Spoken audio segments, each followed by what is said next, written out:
Hey guys, welcome to another objective review. I'm Nick, and today we are going to be taking a look at the all new iOS 10.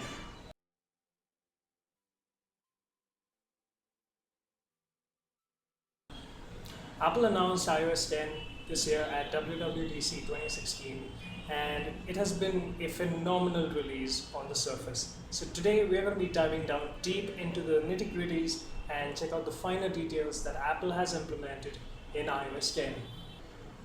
Well, let's start off by looking at the changes Apple has made to the Springboard. Now, there are a lot of visual differences compared to iOS 9.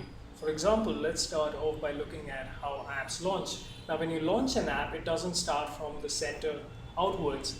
Instead, it starts from the current position on the grid and then animates in towards the center full screen. Folders behave similarly. When you tap on a folder, it starts from its position on the grid towards the center of the screen. iOS 10 no longer blurs the background too much when opening a folder, so you still have some context of where you are in the grid. Next up, let's talk about extensions. Now, extensions have moved towards the left instead of the notification center where they previously were all the way up to iOS 9. Now, apps can also have multiple today extensions. I think this was supported in iOS 9 as well, but now it is much more of a dominant feature in iOS 10. When you swipe towards the left, you see all your extensions sorted in the same top to down order. Now, extensions are quickly becoming a core component of iOS apps and the functionality they offer to their users. So after iOS 10 launches, soon you'll start see apps depending more on their extensions than the other way around, which is currently happening. Next up, let's look at the camera app. Now, not much has changed from what I can tell in here, but a very significant detail that Apple has added. Now, if you take a photo and you tap on the photo you just selected, you immediately get the option to mark it up and send it across an email or whatever. Now, sending it via email and other sharing features was previously available, but markup was not. And this is a much welcome feature. Another neat trick that the camera app has learned is you can 3D touch on the photo you just took and swipe left or right while keeping the pressure on to view the recently shot photos. Now, this is particularly helpful when you're continuously taking shots, maybe at a party or you're traveling outside and you quickly want to check if you got the right shot before you move on to the next one. Let's quickly talk about Safari as well.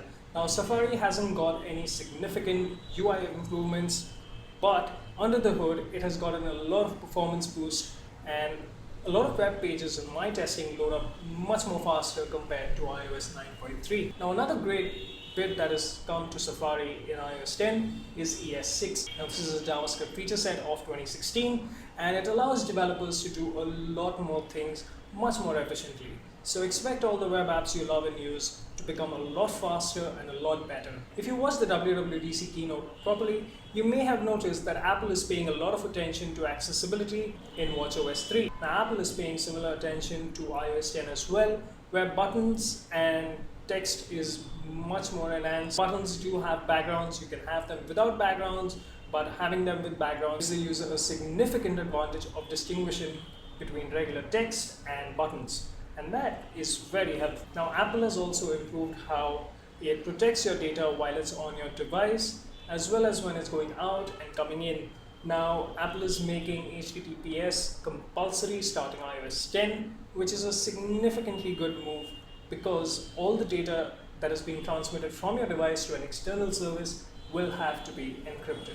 Now, coming down to one of my favorite app enhancements in iOS 10, the clock app. Now, the clock app has gone full dark mode. It looks much more beautiful than before, and it kind of makes sense because I usually use the clock app during night for setting alarms, but now that is no longer needed. iOS 10 comes with the sleep alarm feature. You can set how many hours you want to sleep every day, or during the weekdays, or during the weekend, and you can select when you want to go to bed, so it automatically adjusts to when you should wake up, and it makes sure that you get the amount of sleep you need. Now, this data also integrates directly into the Health app, which has also gotten a significant design overhaul. It's much more friendlier and approachable, unlike what it was up to iOS 9. It felt very clinical and boring. So, good job on that, Apple. Now the same design language that you find in the health app is also found in the music and the news app. Now unfortunately, I don't have access to the news app. Come on Apple, it's 2016. Give me the news app. Talking about music, the music app looks, well, kind of clunky now. The new design does not take advantage of custom type settings that the user may set. Its text is always big and bold and feels very unnatural to use given how much attention Apple puts on all their other apps for text sizing. Nonetheless, now that 3D Touch is supported almost everywhere throughout the app feels much more organic and fluid to use, especially with all the new animations. You can slide up and down from the now playing bar and everything is absolutely butter smooth. Talking about music, let's quickly head down into the settings app. Now under music, you have a new setting where you can optimize storage for the music stored on your device.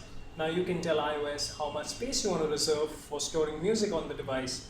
I'm going to keep mine at 4 gigabytes because I think that's perfectly fine. Quickly coming down to messages, you may have noticed that Messages now has its own app store where developers can develop apps for specifically designed for messages. Now, this is cool and everything, and I can't wait to use these things. One thing that popped out is when you toggle this bit and rotate your phone into landscape mode, you have now a writing pad. You can quickly scribble stuff on it and send that as a message out as well. The Contacts app has also gotten a significant design overhaul. Majority of the app still looks the same, but when you tap on a contact to view more details, the entire view has been redesigned to take advantage of 3D touch and better layout positioning of UI elements. Now, all of this looks absolutely beautiful. It's much more organized and, well, the buttons look tappable now. That's my favorite feature in there. Now, the Mail app on the surface looks and works exactly the same, but there are two new things that have dropped in this release. Number one is filters. Now, in the inbox view, you can quickly toggle filters and filter your inbox according to various criteria, and that's a pretty neat feature. The second biggest thing that Apple has done is now threaded emails look the same way as they do on macOS. Now these are individual cards stacked one below the other, and now you can take actions on individual cards. Maybe you want to mark a specific card as unread, you can do that. Maybe you want to reply to an older card, you can do that. You want to flag an older card, you can do that. Good one, Apple. Let's quickly talk about Notes as well. Now Notes has gained the feature of sharing notes, so maybe you can quickly make a grocery list, send half of that to your sibling, and you do the other half, or not. Well, those are the features that you can see and use right now when the public beta drops later in July. So if you're lucky enough to get your hands on it, do give it a shot.